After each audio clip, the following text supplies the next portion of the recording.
It is Friday, December 16th. Let's talk PlayStation.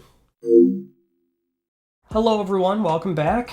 Just a quick little PSA before we get started here, but I do have to film this a day early, so if something happens on Thursday, which for you would have been yesterday, but for me it's tomorrow, if something happens on Thursday and I'm not talking about it today, that is why, but hopefully nothing too crazy happens because we already have a lot to go over. So first up, as always, our PS Plus reminder. The December PS Plus Essential Games are still live. Claim those, get that done, and we also know what the PS Plus December Extra and Premium lineup is going to be, which, yet again, PS Plus Extra, very good. A lot of games, so we've got multiple Far Cry titles, Far Cry 5, New Dawn, Primal, also a lot of entries in the Yakuza franchise again, so there's Judgment, and then Yakuza 6, Yakuza Like a Dragon, great games, and then also the Escapist 2, or The Pedestrian was somewhat noteworthy. That game showed up in a state of play, what was it, last year, I think, or this year, I can't remember exactly, but that one always looked pretty interesting, so that's also going to be on here, pretty cool.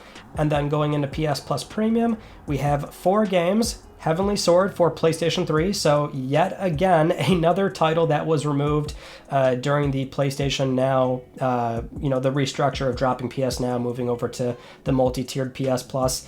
That game was, I think it was lost in the restructure, but the point is, it's back on there, so they're doing this again.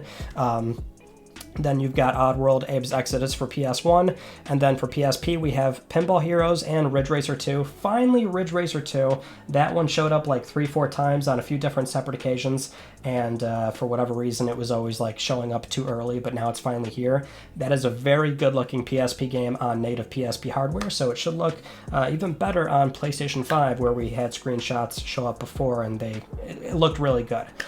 Premium still kind of like whatever here, but Extra continues to be an insane value. A lot of games, so December looking okay, but I really hope next year we see a dramatic improvement for PS Plus Premium. As always, we'll keep our eyes peeled on how Sony's doing. Now, moving on to our first story, Sony is yet again doing the PlayStation Wrap-Up, which they've done this annually for a few years now, where you can submit your PSN ID and get a personalized breakdown of all the things you've played throughout the past year, also how many hours you spent with those games, trophies earned, your favorite genres, or rather the genre you've played the most throughout the year, things like that. And so, always cool. I encourage you to go check it out. I'll leave a link down below so you can check out my stats, which I did a little bit better than last year. I always try to squeeze in more time, but it's really tough nowadays. It's still a really cool thing to take a look at, and also once you finish the wrap-up on desktop or mobile, you get a personalized, well, it's not personalized per se, but you get a download code for a PSN Astrobot avatar, and it's based on the genre that you've played the most of from that past year. But if you want all of them, because there's like 6 of them to choose from, you can just enter the code for your region. So I'll display it on the screen. You can pause if you want to enter each one of these in manually, and you can get all the Astrobot avatars, which is nice, but you would have only gotten one if you do the wrap-up and redeem the one code that you're given.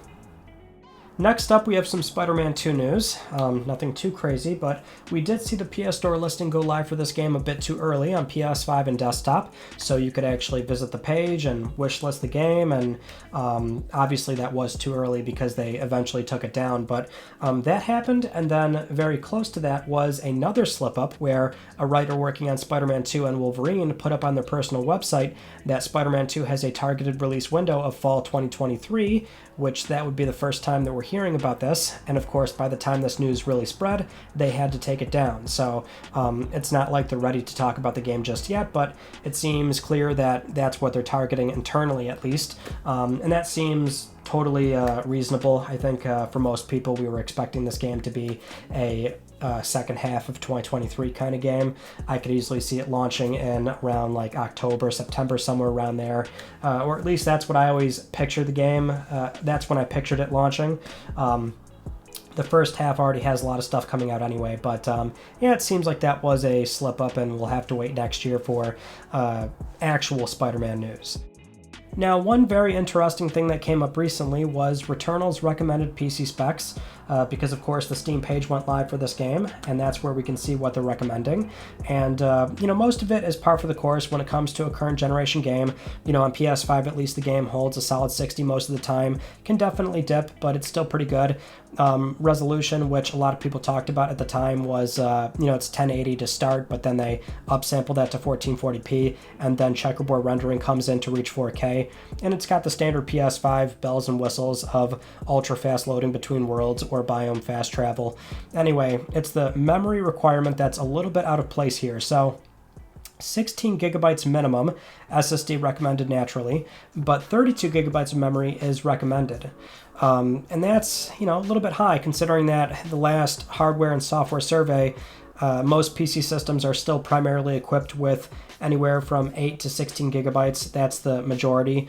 And obviously Returnal will have a lot more options on PC to push it past PS5 spec, but the memory is interesting considering this is a PS5 title from the ground up, and I'm curious if that's simply a recommendation to account for any systems that still use an HDD, because it's not like NVMe drives and direct storage is automatically this widely used and heavily adopted thing across many games and the general PC audience. It's going to take a lot of time for that to happen. So for future PC versions of current gen games, perhaps that might be a trend, because Returnal is a PS5 game from the ground up. We've seen thus far with PS Studio games that they're primarily PS4 titles. Even Spider-Man Remastered, that is the remastered, PS5 game on PC, but under the hood, that game was principally made, with PS4 hardware in mind, which utilizes a hard disk drive. So just something to note. 32 is certainly a little bit unusual when it comes to various games across the board and what is recommended on PC, but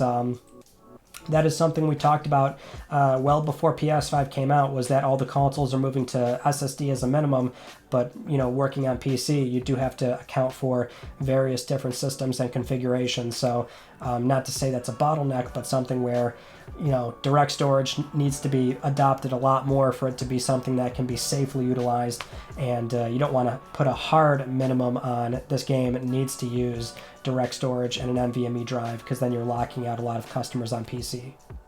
Moving on to our next story, we have a rumor about The Last of Us Part III, its existence, and it being Naughty Dog's next game.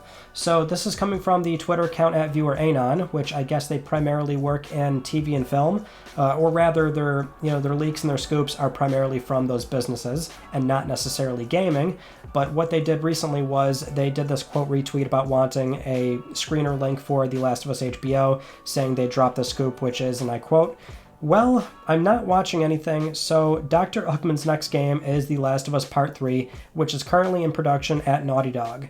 Now, when questioned about their credibility, they say, and I quote here, "I've seen a lot of 'should we trust this person' from new people to the account, so various scoops I've had in the gaming adjacent space.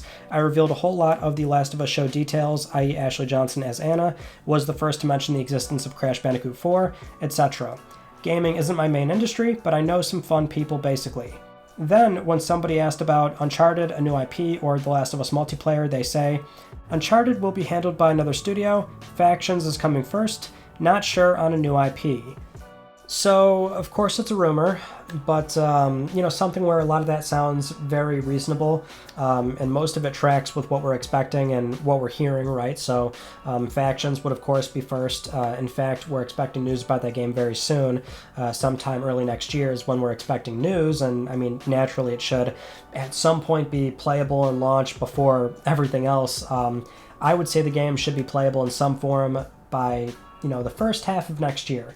That's what I'm expecting, at least. And when I say playable in some form, I mean, they could do like an open or closed beta or something like that. It doesn't have to be a full official launch, but I would hope that game is ready to be shown off and playable in some way by, let's say summer 2023.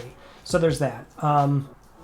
And then for Uncharted, of course, we've been picking up the puzzle pieces on that one, where there's a new team being formed within PlayStation Studios Visual Arts that is likely going to handle an existing property working with Naughty Dog. It seems like that is definitely going to be a new Uncharted game. And then for The Last of Us 3, we did hear, a year ago, 1 or 2 years ago, that Neil Druckmann already confirmed that they've got a basic story outline done for Part 3. So if they do it, they know what kind of story they want to tell.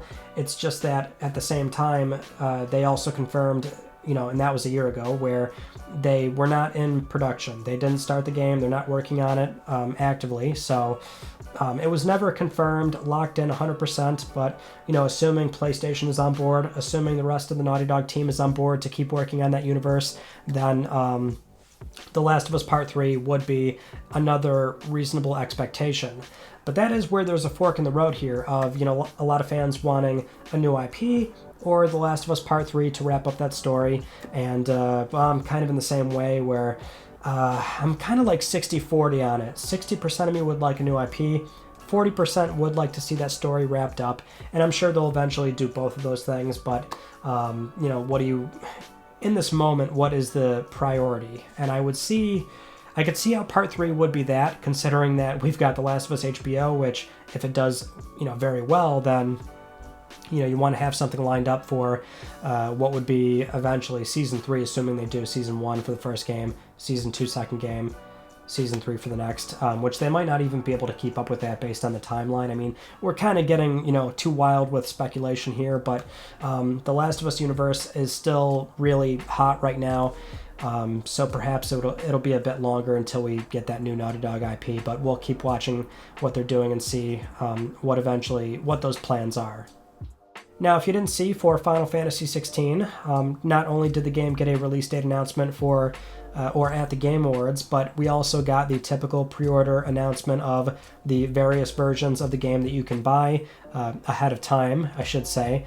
And we'll quickly run through that. So there's, of course, the standard edition that comes with the game and some digital pre-order goods like a bonus weapon and guild boost accessory. There's the digital deluxe version, which will cost $90 USD. That comes with a digital art book and soundtrack. The deluxe edition will set you back $100 USD for a cloth map of the world Valistia and a steelbook. And if you're into steelbooks, then here in North America, Best Buy is offering an extra exclusive one, so pretty cool there.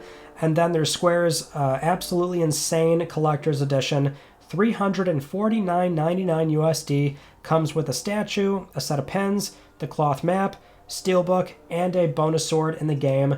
Absolutely nuts, very expensive, and I'm sure the box for this thing is going to be huge. I stopped buying collector's editions like these a long time ago. The last one I bought was for God of War 2018, actually, and that was the last one where I'm like, no way, I'm done. This thing is way too big. But if you even buy a few of those every year nowadays, it seems like publishers are just putting out these massive big boxes. But either way, at least we have a good idea of how you can buy this game. Now, if I'm being honest, I think the bigger Final Fantasy news from this past week, outside of that, was the ESRB recently rated the Pixel Remasters for PS4 and Switch. So Final Fantasy 1 through 6. And they had to remove them, so it might have been a mistake, but probably not, because the ESRB doesn't rate things that don't exist. So it seems like we're finally getting console versions of these games. Thank you. They were stuck on PC and mobile for a while there, and at least in the context of PlayStation, this now means you can play every mainline Final Fantasy game on PlayStation 4 and up, sans the Final Fantasy 13 trilogy, which at some point, inevitably, Square's got to repackage those games and sell them again. It wouldn't surprise me at all if they eventually do that. But if you do have a Series X, then that game is playable via backwards compatibility with FPS boost. So that is actually the most ideal way to play that game. So if you were interested in doing that, that's how you have to do it. But at least for most mainline Final Fantasy games, finally they'll be playable on PlayStation and also with trophies. I was certainly very excited about that. Next up, we have some more PS VR2 news. If you remember last week, we talked about that latest wave of pre-order invites that were sent out, and I had said, at some point they'll probably open them up, and I think day of or shortly after, they opened up pre-orders. So if you want a PS VR2, no invite necessary, just head to PlayStation Direct, order one PS VR2 per household, but it's open now, so it's not going to be... It seems like it's going to be relatively easy, but more notably, the PS blog recently posted some more PS VR2 launch titles, so we're getting closer and closer to more than 20 at launch, but There's Altair Breaker, which is a multiplayer sword fighting game. The Tale of Onogoro. This is like a co-op puzzle solving game with some action adventure mixed in. Dyschronia Chronos Alternate. This is a cinematic investigation game. And then next is Fanavision 2020X, which is a VR adaptation or kind of like a sequel to Fanavision, the PS2 launch title from 22 years ago. It's a fireworks-based puzzle game. So this one I did not really see coming at all. Really random. But it might be like Tetris Effect, where you don't think it's interesting in VR, but it's really this mesmerizing kind of thing. So fireworks might actually be really cool. And then finally is RE Village's VR mode. That's confirmed for launch as well, and it's also considered a free downloadable add-on, so as long as you have RE Village, you can download this expansion for free and play the entire game in VR on day one. That is pretty noteworthy, so big get for day one on VR, especially if you already have the game. I mean, really, playing that game in VR would be just so tough. But we're still waiting on hopefully hearing about Half-Life Alyx, even if it's not on launch day. I mean, just knowing the game will come will be great. Also, Gran Turismo 7, I know a lot of folks have been bringing that one up as well. I assume it's going to come eventually. It seems like they're not ready to talk about it just yet. I mean, they're doing, what is it, weekly, monthly updates or something. The game gets a lot of support, something where we don't cover every update here, but they, a new update recently went out, I think, or version 1.27 or something. I mean, that game's going to have a lot of long-term support, so you kind of figure that it's going to get it at some point, just maybe not soon or not in the short term, but maybe within PS VR2's first year and a half. The sooner the better, obviously, but we've got more launch titles confirmed now, and that's good.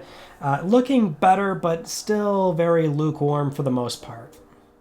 Moving on to our next news story, we have a minor update on the rumor about a new PS5 model coming sometime next year, which would have a detachable disk drive, and that rumor so far has been largely from Tom Henderson writing for InsiderGaming.com, and recently over on Twitter he says, and I quote, "Small update on the PlayStation 5 that has a detachable disk drive. I've heard from 2 people now that the test kit is in people's hands and it works flawlessly.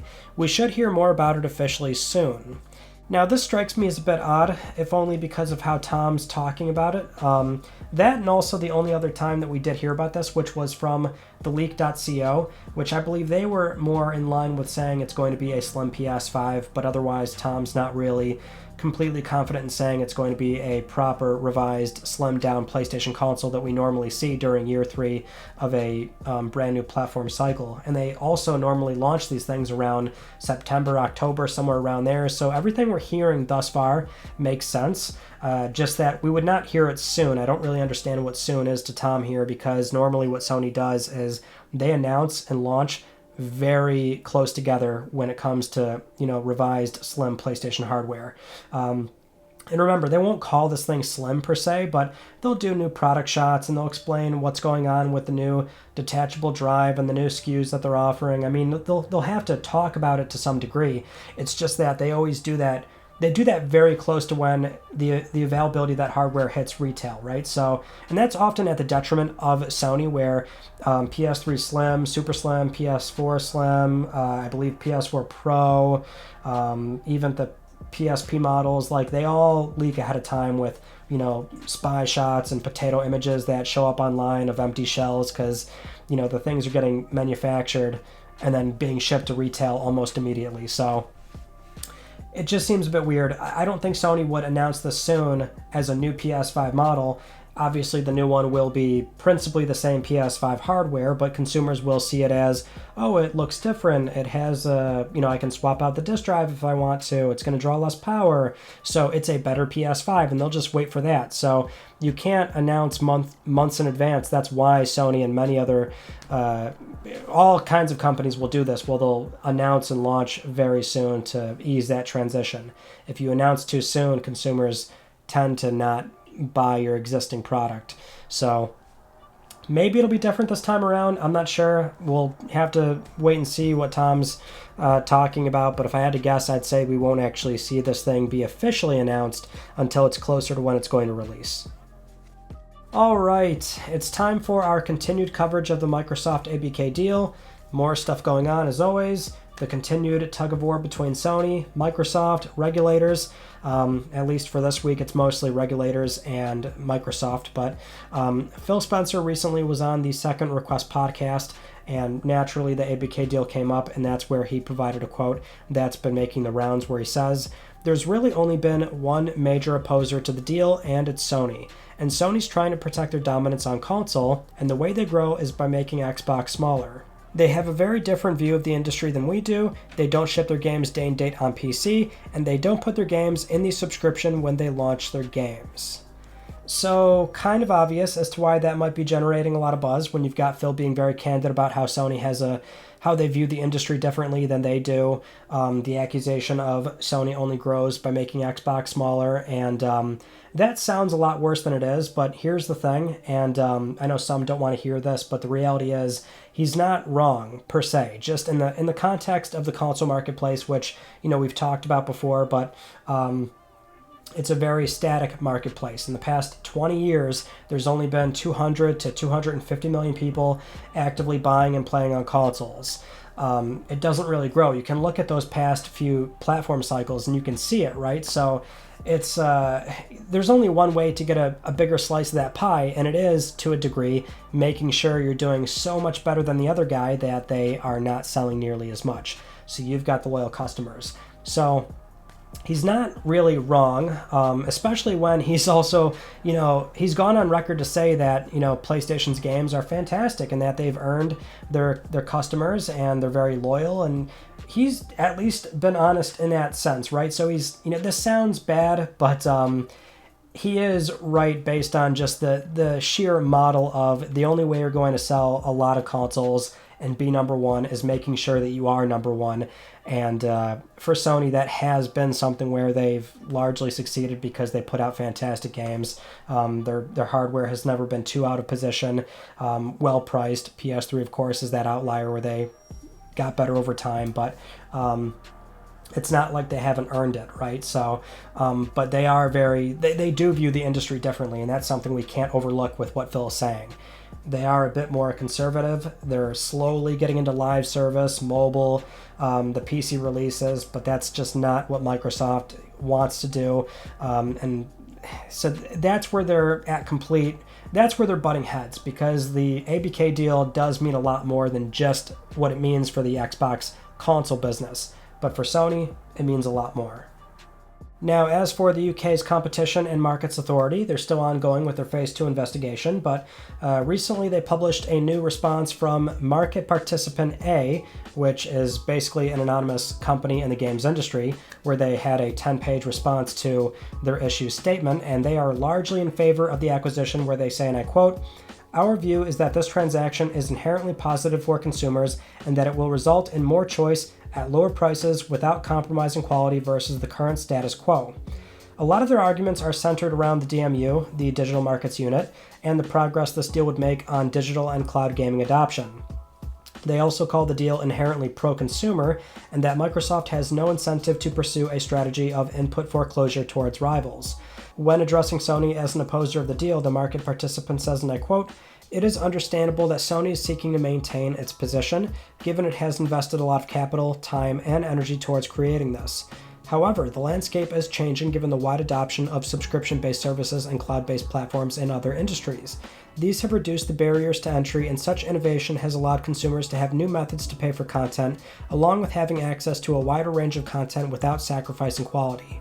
They also discuss how this deal could make a dent in Apple and Google's current market duopoly, given Microsoft, much like Epic, wants open App Store policies to become standard.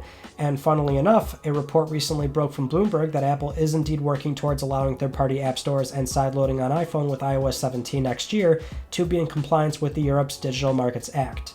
Either way, they spend a lot of time talking about cloud gaming adoption, subscription, and digital adoption overall. So whoever this is, I'd venture a guess and say they have a lot to gain from Microsoft accelerating these with the ABK deal, which is ironic given that Microsoft has gone out of their way to say, cloud gaming isn't that great, nobody wants to, stream games, and the technology is still in its infancy and things like that. So, Microsoft, of course, has to downplay the whole thing, and at least for Sony, we saw this before with, I believe it was Brazil, where all the responses and Sony was, the standout because they're in the business of making consoles. Nobody else is, right? So that's kind of why we're seeing these neutral or sometimes in support responses of Microsoft's ABK deal from other big publishers or other businesses, because if anything, they have something to gain from this, which is the acceleration of services, digital and cloud gaming, things that they're also doing, right? So they don't care about Sony because, again, Sony is the only one making consoles in this situation, Nintendo as well, but as we've said before, they are in a slightly different area that it doesn't affect them nearly as much, which I wish was more widely understood, but they're definitely going to continue looking like the bad guy here because you're going to see more responses, I would say, likely in favor or, again, neutral on the deal. Now, we do have a very big update when it comes to the possible concessions that Microsoft is going to make with Sony to try and get this deal to go through. If you remember, previously they had offered a 10-year deal for releasing Call of Duty on PlayStation, which Sony has not responded to just yet, but that was back in November. Bloomberg is now reporting that that same deal, so it's my understanding at least that this is not necessarily a new offer, also includes the right to put Call of Duty on PlayStation Plus. So now it's really interesting because, one, back in October, Microsoft was making the argument that Sony blocked Game Pass from being made available on PlayStation, which then led to an updated comment from Phil with The Verge on how Sony can have Call of Duty without Game Pass. And then two, for Sony, this was, never about wanting Call of Duty on PS Plus. We already know they're actively against the model of launching such costly games day one into a subscription service. So it's a strategic offer in that Sony wouldn't even want this, right? It sounds good, but even Activision independently doesn't want to do this. When you look at really big publishers like Ubisoft, Take-Two, Sony, of course, if we're talking about games with a 8 to 9 figure budget, no one wants to release these into subscription except Microsoft. But it is a good look for Microsoft, and one where they are now looking like they're more compliant than ever before, seeing as how the one obvious upside of the deal would technically be severely diminished if Sony as a platform leader could also offer Call of Duty on their service as well. Now, as a final, more recent update, Bloomberg put out another report about Microsoft's annual shareholder meeting, where Brad Smith, the president and vice chairman, confirmed that the FTC basically shrugged off all their offers of SEO'd to rival competitors. Brad Smith went on to talk about how PlayStation has 286 exclusive games, while Xbox only has 59, saying, and I quote, "So the administrative law judge is going to have to decide whether going from 59 to 60, in this case it would be Call of Duty going exclusive if that was the case, is such a danger to competition that he should stop this from moving forward." So right off the bat, terrible argument from Brad Smith there, something where we've seen throughout the entire process, Sony and Microsoft making both good and just awful arguments that are just so ridiculous that they have to do it anyway. But if anything can help them, then they're gonna say it. So saying this sounds good on paper, like they have way more exclusive games, you have to let us do this. But we all know every game is not created equally, and I don't know where they're getting that number from. 286 on PlayStation, 59 on Xbox. They used it before too with the CMA or Brazil or somewhere, but it was the same argument where they've got way more exclusive games, so we should have this transaction go through. And they likely just had somebody scrub the PlayStation Store and Xbox and just, it doesn't matter what the game was. If it was only on PlayStation, bang, it counts. Versus the same thing on Xbox where, we see this a lot with smaller independent devs. Sometimes they'll just release on one platform because they just financially, that's all they can do. And sometimes they target the platform that they think is going to work out best for them. Like PS2 had a lot of that. PS2 had exclusives just off the merit of its substantial lead, right? So financially, sometimes it never made sense to even ship an Xbox version. No contracts or anything, no Sony involvement, right? So, but that's the point I'm trying to get across. Anyway, so you can't say that though, because it's not like, Call of Duty is one game that counts next to a bunch of smaller indie titles or something. Because if we do try and line it up with larger budget titles, it's not 286 versus 59. But anyway, bad argument. We are seeing Microsoft do what they can, though, to be very compliant. That was basically the Nintendo deal, the Steam support. They could, look at regulators and say, Nintendo's on board, Steam's on board. We're also willing to offer Sony, X, Y, and Z, and now it's also PS Plus, which we didn't know.